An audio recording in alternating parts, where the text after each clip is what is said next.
Hey, it's Alan, and I just wanted to let you know that you can now listen to the ongoing history of new music early and ad-free on Amazon Music, included with Prime.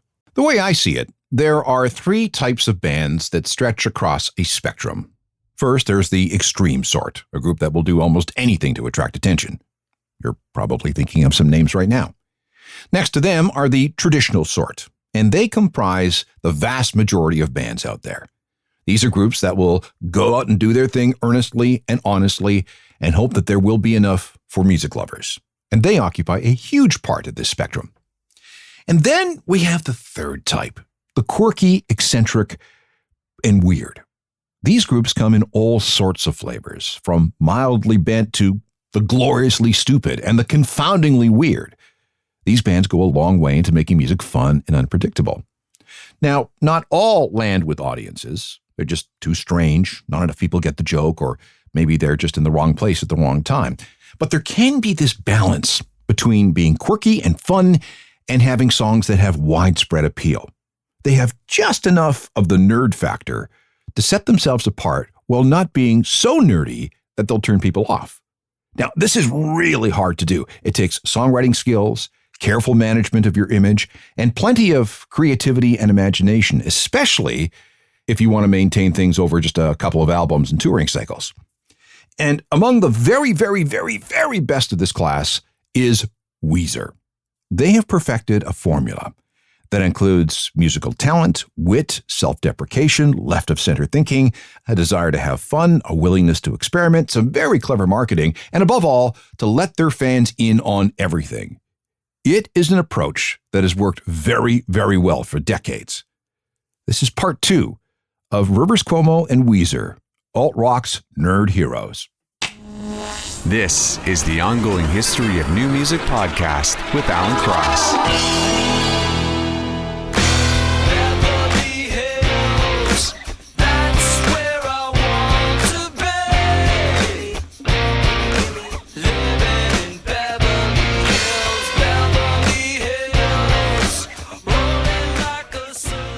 Weezer from their fifth album, Make Believe, in 2005.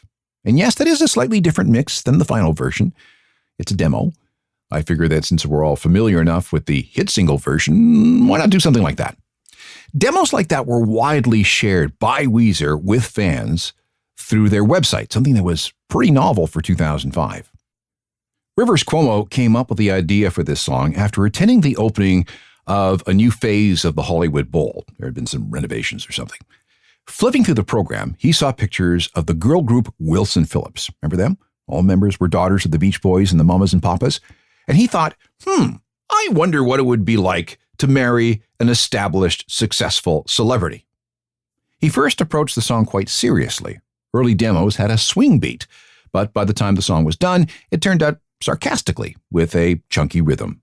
It was also the first Weezer song to use a talk box on a guitar. The Gimme Gimme background vocals in the finished version are by someone named Stephanie Eitel of a group called Agent Sparks. The video was filmed in a bunch of Weezer fans at the Playboy Mansion, which, by the way, is not in Beverly Hills, but in nearby Holmby Hills. And the single got them their first ever Grammy nomination. Hello again, I'm Alan Cross, and on part 1 of this look at Rivers and Weezer, we went through some deep background in their early years. This time, we're going to kind of hop through the career as an established band, stopping on some of the more interesting and creative things that they've done while managing to sell somewhere around 35 million albums worldwide. Make Believe was a very big album for the band, selling somewhere around 2 million copies. Not bad in the age of music piracy and file sharing. However, after this album cycle was completed, there were rumors that Weezer was breaking up. And you can actually see why. Rivers returned to Harvard to finish his degree in English. He got married to Kyoto Ito on June 18, 2006. They'd first met in 1997, and they were married on a remote beach near Malibu. Then they went off to a honeymoon in Japan. Drummer Patrick Wilson and bass player Scott Schreiner went to work on a group called The Relationship.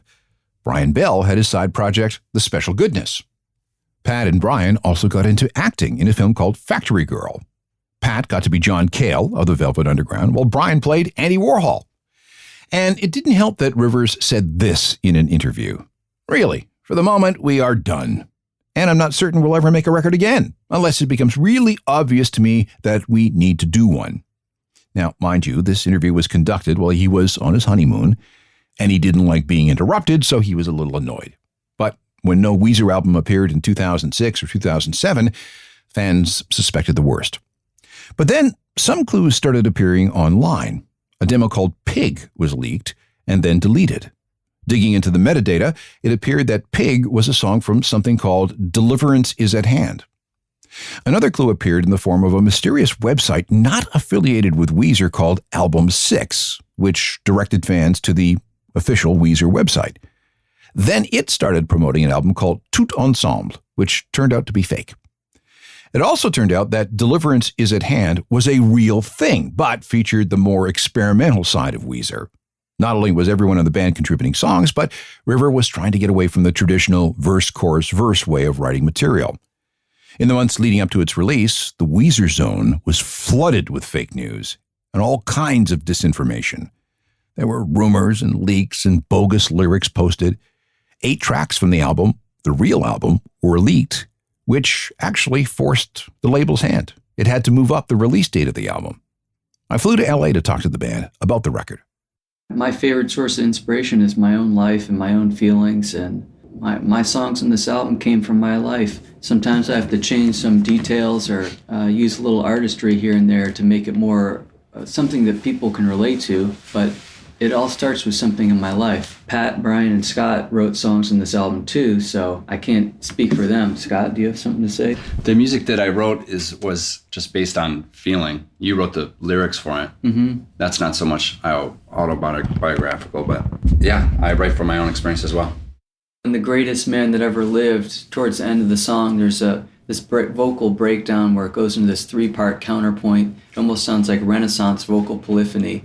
And I learned how to do that sort of thing from studying music theory and composition. Renaissance vocal polyphony. Yeah, it's quite literally in the style of 17th century or 16th century counterpoint. But I just love the sound of that. It's so beautiful and so stimulating to my brain to hear all these different voices interweaving. They all sound independent and unique, but they work together so well. I'd have no idea how to do that if I hadn't studied it some. You don't hear that kind of stuff happening a whole lot in rock and pop music these days. Not really intense vocal polyphony, but you know, the best pop music has always had a really good sense of counterpoint between the bass line and the melody, having those two things be independent and moving in different directions, but still complementing each other. Pork and Beans is a cool song. At the radio station, we instantly liked it the moment we heard it. A little quirky. What's that chipmunk sort of sound? That's actually me saying, I think I'm just saying, hey, and then I sped it up an octave, and it sounds like a chipmunk. Yeah. It actually sounds like a Timbaland type of production. He has little baby crying type of sounds, that sort of thing. Makes sense with you name checking him in there. Yeah. I'ma do the things that I wanna do. I ain't got a thing to prove to you. I leave my candy with the pork and beans. Excuse my... Love the video for that song, too. It featured appearances by the biggest internet stars of the day, ranging from the dramatic chipmunk to the Leave Britney Alone guy to Tay Zonday, the singer of Chocolate Rain. It's very clever, very fun, very of the moment. They captured the zeitgeist with that one. The 6th Weezer album did not have a title. We had the Blue Album in 1994, the Green Album in 2001, and since this record was red, well, it's the Red Album. It came in a couple of different versions. Now, imagine my surprise when I opened my copy, my CD copy, and saw that my interview with the band had been incorporated into the liner notes. I guess I must have signed some kind of waiver that allowed them to do that, but all right. But, whatever. Kind of cool. The Red Album marked the beginning of a very prolific period for the band. A little more than a year later, we got Ratitude, a title suggested to Rivers by Rainn Wilson, the actor. A couple of things about that album. The dog on the cover is named Sydney. That photo was found in a copy of National Geographic published in August 2009, about 2 months before the album came out. Rivers really liked the picture, so he contacted the dog's human in Connecticut, got permission to use the picture, and we got Sydney on the cover. Pat Wilson moved from drums to guitar for this record, taking over from Rivers. For drums, they hired journeyman Josh Freese. For the first time, outside collaborators were brought in, including Jermaine Dupri, a couple of guys from All American Rejects, Lil Wayne, Dan Wilson from Semisonic, and the guys from Sloan. Now, they're not credited, and their parts were recorded in 2003, but they are here. There were also 4 producers for this record, including Dr. Luke and Jackknife Lee. 5 producers, if you want to count Rivers. Why so many cooks in the kitchen? Well, because Rivers wanted to experiment. As he told the other guys, this is just one more album out of many more that we're going to make. So in other words, if it works out, great. If it doesn't, fine. We'll do something different for the next album. Let's get into a song from that record. Next to me, then I said, go! If you're wondering if I want you to, I want you to. So make a move, 'cause I ain't got all night. The rest of the song. Ungainly title. If you're wondering if I want to, I want to. But it did well on alt-rock radio that fall and winter. Speaking of fall and winter, this was also when Weezer released one of the most famous pieces of merch. It was the Weezer Snuggie. You know those blankets with the sleeves that were advertised on late night TV? The band even showed up on David Letterman wearing some. And of course, there was a Weezer TV commercial for the Snuggie. You want to keep warm when you're feeling chilled. Blankets are okay, but they can slip and slide. And when you need to reach for something, your hands are trapped inside. Now there's the Weezer Snuggie, the blanket that has sleeves. The Weezer Snuggie keeps you totally warm and gives you the freedom to use your hands. Call now and you'll get the ultra soft Weezer Snuggie for only $29.99. As an added bonus, you'll also receive Ratitude, the brand new CD from Weezer. Both for only $29.99. Call now. Next up was the 2010 album entitled Hurley, named after the character in the TV series Lost. That's Jorge Garcia, the guy who played Hurley on the show on the cover. And it's a crop picture of Rivers hugging Garcia in the green room of Lopez Tonight, the late-night talk show hosted by comedian George Lopez. They were both on the same episode. At first, this was going to be another self-titled album released in another color like the blue, green, and red albums. And technically, this album also doesn't have a title, so fans just refer to it as Hurley. Now, speaking of fans, here is another example of how much Weezer involves them. And it was another experiment using the internet in the way few artists had thought of. To promote the album on YouTube, the band gave 15 amateur online creators to come up with something interesting in 30 minutes. And they called this promotion the YouTube Invasion. This is from somebody named Hot for Words. Hello, my dear students. With Weezer bringing their new album out called Hurley, I decided to do the origins of the words Weezer and Hurley. Now, Weezer comes from the Old Norse Weezer, and it means someone who wheezes. You know when you're really sick and you start coughing and you make that whistling sound from your throat? Yeah, it's onomatopoeic. It sounds like what it means. And when you're really sick and you feel like throwing up, well, that's where Hurley comes from hurl. You know, when you hurl, you throw up. Whoa, hold on, that's not What? right, that's not right at all. What? You think you can do a better job than me? I'm the teacher. Excuse me. Hot for Weezer! Hello, my dear students. Pissing in plastic cups before We just thought Weezer was a cool sounding word. playing hacky sack back when audio slave. And Hurley is a cool sounding word. Guys, this is not good. It's detention for you all. Okay, go, get out. Naming the band and album after words that you thought were cool? Right. On the other hand, Marina would be a good name for the album. Hey guys, I have an idea! Here's a single from Hurley. It's called Memories. And in a bit of cross-marketing, it was also used to promote the movie Jackass 3D. Cast members sing in the background, and the video was shot using old Super 8 cameras.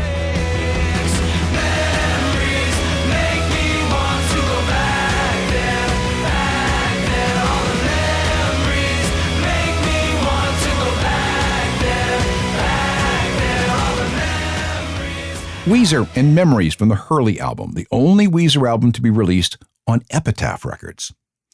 For the next record, they were back on Geffen, but it wasn't exactly new.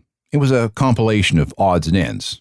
In fact, Odds and Ends was the working title, featuring previously unreleased tracks. People have been asking for a box set of unreleased material from Weezer, but that seemed like too much work at the time. So instead, we ended up getting Death to False Metal. Now, to the band, this is officially their 9th album, although most of the attention upon its release was directed towards a reissue of Pinkerton, which came out at the same time, Pinkerton, of course, being the second album. And by now, Pinkerton was getting the recognition and praise that escaped it when it was first released in 1996. To me, the most interesting track on this album is the first song. It's called Turning Up the Radio, and it's the result of fans submitting ideas for a new song. Anyone could participate. Song titles, chord progressions, lyrics, melodies. It was all done through sharing material through YouTube videos.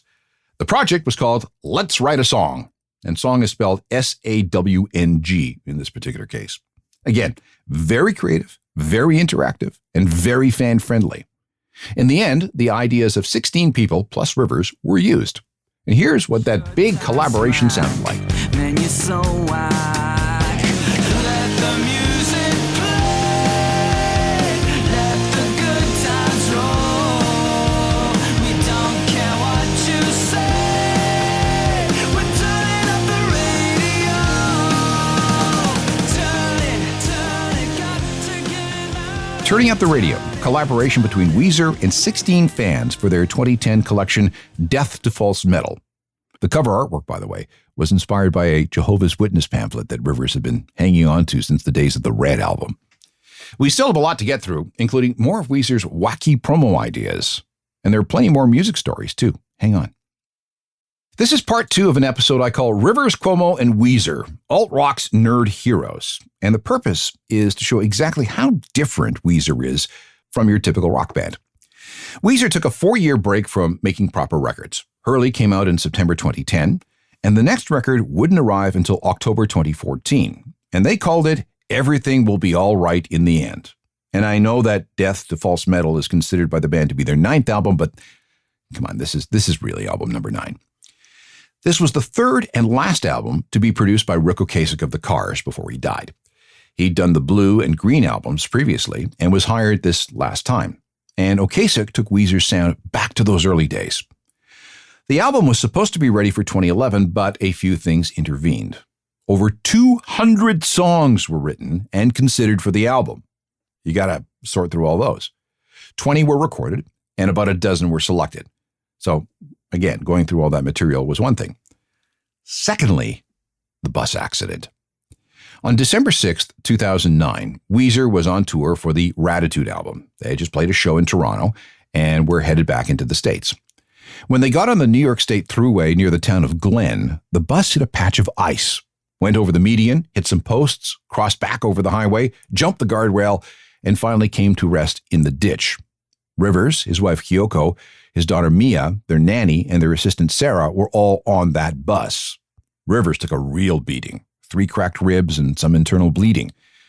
Well, that was enough touring, and the rest of the dates were canceled. On October 8th, 2011, former bass player Mikey Welsh was found dead of an overdose in a Chicago hotel room. After that, Rivers lost his grandfather, a former girlfriend, and his meditation teacher. He and Kyoko also had a son, Leo, in 2012, but his birth was difficult. Rivers decided that things needed to slow down after releasing 3 albums in 3 years. Of course, all this other stuff was going on. He says his meditation also gave him the concept for what he wanted to be a classic, complex album. So putting things together took a while, and not just because 200 songs were considered. The band once again turned to their fans, holding focus groups to listen to demos and songs that were still works in progress. Their feedback was incorporated into the final product. I can't think of another band that's ever done that. The album can be divided into 3 themes. The Panopticon Artist, which looks at the relationship between Weezer and their fans. Belladonna, which Rivers considers to be the classic girl group songs of the album. And Patriarchia, songs about father figures. The last theme is important because after decades, Rivers finally reconciled with his birth father, the guy who left the family in 1975, and became a Pentecostal minister. Rick Ocasek insisted on using the same guitars as the band had on the Blue record. Its release was promoted with 24 videos on YouTube. And to take a break, the band embarked on 2 Weezer cruises, one in 2012 and another in 2014, both through the Caribbean with Carnival cruises featuring hundreds and hundreds of fans on board. On the second cruise, the first single for the new album was debuted at a party on Nassau. It was called Back to the Shack. Take me back to the shack, back to the strat with the lightning strap, kicking the door, more hardcore, rocking out like it's 94. Let's turn up the radio, turn off those stupid singing shows. I know. One more note about the Everything Will Be All Right in the End album. Weezer released a version on cassette, making them one of the very few bands to predict that cassettes would eventually become kind of a thing again, at least when it comes to collectibles in the world of hardcore fans. This might be a good time to go back and talk about Rivers' love of meditation. It's called Vipassana. That's Sanskrit for to see things as they are. And this technique has been around for at least 2,500 years. Rivers practices this at least 2 hours a day. It was producer Rick Rubin who first suggested this in about 2003 when Weezer was working on the Red album. At first, Weezer wasn't crazy about the idea because he thought meditation would calm him down too much and then rob him of the angst he felt he needed that was so important to his songwriting. But eventually he gave it a go and found that he really enjoyed it and realized that meditation could actually take his creativity to a whole new level. He says it has made him calm, stable, and, this is a quote, 10% happier. Weezer's 10th album went back to using colors. With apologies to the Beatles, their White Album came out on April Fool's Day 2016. Everything Will Be All Right in the End wasn't exactly a sales success despite some good reviews, so it was time to experiment again. There was a new producer named Jack Sinclair, who was a longtime Weezer fan, who also fronted a band called Wannabeezer. This gave him some really crazy insights as to how the band should sound. Brian Bell would later say that he knew more about the band's sound than the band did.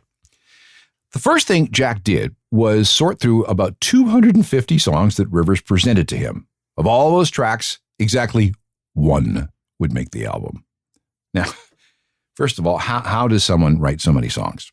Well, Rivers says he's all about stream of consciousness. He just lets the ideas flow. Most will be garbage, but there will be some gems in there. He also came up with a new technique. Rivers signed up for a Tinder account, and he met with people and then wrote about those experiences.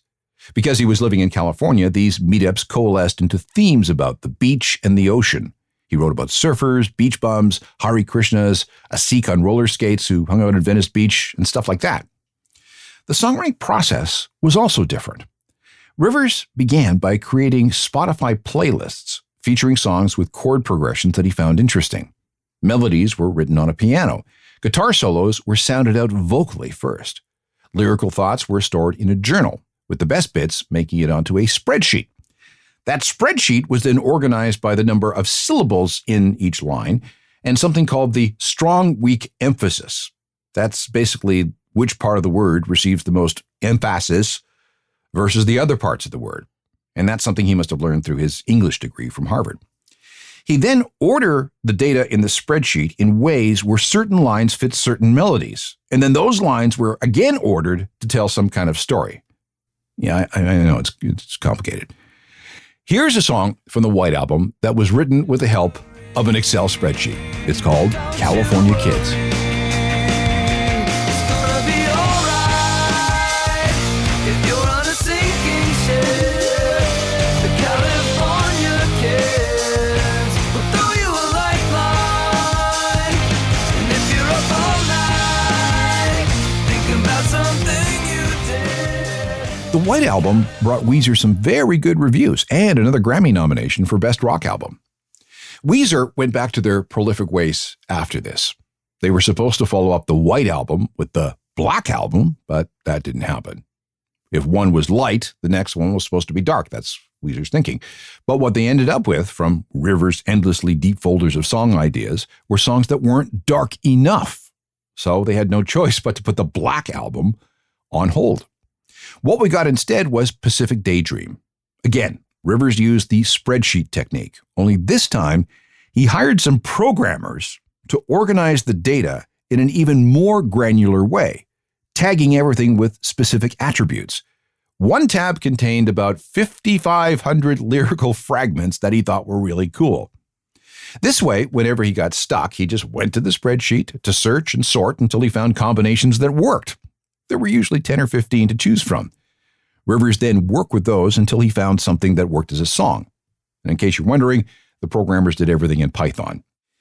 It does sound weird, it does sound confusing, and certainly overly complicated, but it worked. Pacific Dream got good reviews and also got the band another Grammy nomination for Best Rock Album. Here's one of those singles. It's called Feels Like Summer.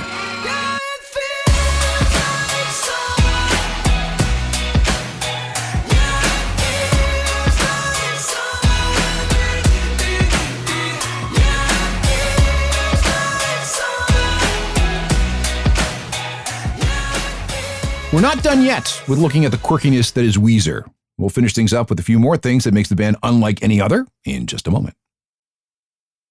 Weezer has maintained a pretty furious pace when it comes to releasing new material. In fact, some people say that they're, maybe a little too prolific. Maybe they say the band should just slow down, spend more time contemplating songs, and relaxing just a bit before jumping to the next project. Maybe there's too much Weezer out there, which dilutes things for some fans. Well, no, Weezer keeps moving ahead. After the Pacific Dream album in 2018 came another colored album, the Teal album, and it showed up in January 2019 with no warning whatsoever. It just appeared as a digital release as a surprise, and it featured nothing but covers. Weezer didn't just, of course, pick their favorite songs. Rivers wrote a computer program that sucked in all kinds of Spotify data. He then looked at all the popular songs that weren't tagged as alt-rock or classic rock, and then he narrowed down the list to songs released before 1994. The report generated 200 titles, and then the band set about learning to play the top 10 songs as accurately as possible and as true to the original as they could. Now, I should point out that there's one exception to this 1994 rule, which was TLC's No Scrubs. It made the cut because the band decided that it was just cool. That's it. So, Tears for Fears, Eurythmics, Aha, Black Sabbath, ELO, and Michael Jackson were all saluted on the album. The song that got the most attention was Weezer's version of Africa, the Toto hit from 1982. Great story here. It grew out of a request, actually more of a demand, from a 14-year-old fan in Cleveland named Mary Kim. She tweeted at the band, "It's about time you blessed the rains down in Africa." There was some back and forth, but then that resulted in a cover of Rosanna, another Toto song. That, however, was not the end of it. Weezer did record Africa, and they did a great job too, although I don't remember Weird Al being in the original back in the early 80s. The Weezer version came out digitally and as a limited edition 7-inch single.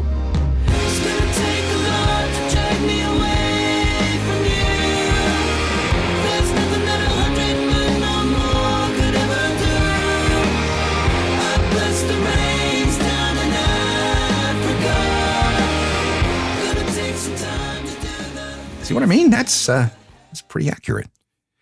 Once the Teal album had its run, which was all of 2 months, it was finally time for the Black album. This was officially studio album number 15. And again, Weezer had some fun with the internet. On October 9th, 2018, a Yelp profile appeared and was shared by the official Weezer Twitter account. All the reviews contained some kind of unknown lyrics, and all the reviews were of places with the word black in their name. And then, on October 11th, 2018, a new song was released. It featured those mysterious lyrics in the Yelp reviews, and it was called Can't Knock the Hustle. Can't knock the hustle. Can't knock the hustle. Leave a 5-star review and I'll leave you one too. Can't knock the hustle. On January 29th, 2021, Weezer issued OK Human, another studio record. And yes, the title is in response to Radiohead's OK Computer. Naturally, there was some kind of fun marketing campaign to go along with the album's release. And this time, Weezer hooked up with the people who made the Roomba robot vacuum. This Roomba was spelled with a silent W at the beginning. and there was a contest where you could win one of 5 Weezer Roombas. It was announced with a social media campaign that began with the message, "Studies show that 9 out of 10 humans have dreamed of Weezer cleaning their house." And then there was 2019's Van Weezer album. Remember how Rivers was in a metal band before Weezer? This was a return to that time. Sort of. It was definitely heavier than past Weezer records, but in a Weezer way, of course. The melody can't find you. I'm incomplete without you. I guess we've reached the end of the game. Ooh, hit me. I know that you were crazy. Here's another quirky thing I want to mention. We've heard how Weezer has a thing for spreadsheets. Well, okay, Rivers has a thing for spreadsheets. He also has these bespoke computer programs to help with his songwriting. After getting people to write programs for him, he then decided to use part of the pandemic lockdown learning to code himself. He created something called the Riverpedia, which is now known as the library. This began as a homework assignment and was posted online on August 18th, 2020. And here's the pitch. Hi, I'm Rivers from the band Weezer. Imagine you're on tour and you're sitting in your dressing room or on your tour bus, you're backstage, you have stage fright, you're stressing out, you're pacing back and forth, and then on top of that, your tour manager is constantly calling you and asking you logistical questions. What time do you want to get to the venue tomorrow? What time do you want to hit the road tomorrow night after the show's over? What time do you want the plane to take off? Multiply that by 50 shows or 100 shows or however many shows you have to play on this tour. That's a lot of thinking and decision making. Wouldn't it be nice if you could have all of that worked out for you so you could just sit back in your tour bus and watch The Haunting of Hill House? Well, now you can with my new app called Drive Times. Let's check it out. Here is the routing we got from Weezer's agent, William Morris Endeavor Agency. And this is our spring tour next spring with the Pixies, starting in Louisville and ending up in, and it has all these shows and all our hotels. And so there's a lot of drives that need to be planned. It also has a few private plane flights that need to be scheduled. So this program is going to do all that for us. Here is the calendar. Whoops. That's saved by, that's shared by the band and the tour manager, assistant, etc. Weezer. Obviously, there's nothing in it. It's not doing anybody any good. So let's fill it up right now by running Drive Times. In case you're wondering, Rivers got a 95 in his coding class. He's also a pretty fair Python programmer now. Weezer has been around for such a long time and has really so much material that I just don't have enough time to cover all their music. For example, there was the Seasons Project, new EPs released on the first days of spring, summer, fall, and winter of 2022.